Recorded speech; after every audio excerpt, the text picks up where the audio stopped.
మారుతున్న తిండితోని డయాబెటిస్ పేషెంట్లు పెరిగిపోతున్నారు. వయస్సుతో సంబంధం లేకుండా దినదినం రోగులు ఎక్కువైతున్నారు. తినే తిండిలో జాగ్రత్తగా ఉండకపోతే ప్రాణాలు పోతాయంటున్నారు డాక్టర్లు. వ్యాధులు రాకుండా ముందుగానే జాగ్రత్త పడాలంటున్నారు.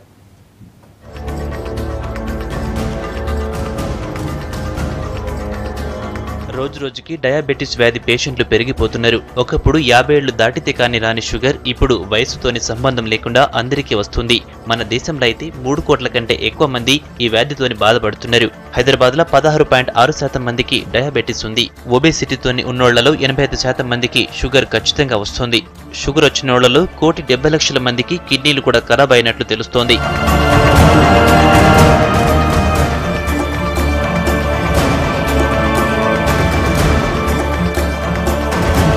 మనం తినే ఆహారంలో మార్పులు రావడంతోనే ఇటువంటి రోగాలు పెరుగుతున్నాయి అంటున్నారు డాక్టర్లు. పిజ్జాలు, ఫాస్ట్ ఫుడ్స్, బేకరీలో దొరికే తిండి తినడంతో ఊబకాయం పెరుగుతుందంటున్నారు. దీంతోనే షుగర్ వస్తుందంటున్నారు. ఒక్కసారి డయాబెటిస్ వచ్చిందంటే గుండె, కిడ్నీ, కాళ్లకు రక్తం వెళ్లే నరాలు నల్లగా అవుతాయంటున్నారు.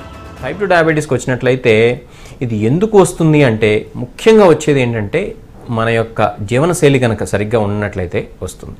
అట్లానే కొన్నిసార్లు మనకి వంశపారంపర్యంగా డయాబెటీస్ కనుక ఉన్నట్లయితే కూడా ఇది సంక్రమిస్తుంది. మనం తినాల్సినటువంటి ఆహారాన్ని మోతాదు కన్నా ఎక్కువగా తినేస్తున్నా, అట్లానే మనం తినకూడనటువంటి ఆహారాల్లో ఎక్కువగా తీసుకుంటున్నా, పిజ్జాలు, బర్గర్లు, పకోడీలు, సమోసాలు, ఇట్లా చెప్పుకుంటూ పోతే చాలా ఉంటాయి. కానీ దురదృష్టవశాత్తు పళ్ళ రసాలు షుగర్ వ్యాధికి దోహదపడతాయి.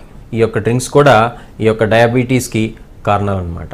వ్యాయామం ఏదైతే ఉందో, శరీరానికి నిజంగా ఉల్లాసాన్ని కలిగించేటువంటి పనులు ఏవైతే ఉన్నాయో అవి చేయటం పూర్తిగా మానేశారు. మన యొక్క లైఫ్ స్టైల్ ఏదైతే ఉందో అది పూర్తిగా మారిపోయింది. డయాబెటిస్ వ్యాధితో బాధపడుతున్నోళ్లు దినం గంట వ్యాయామం చేయాలంటున్నారు డాక్టర్లు.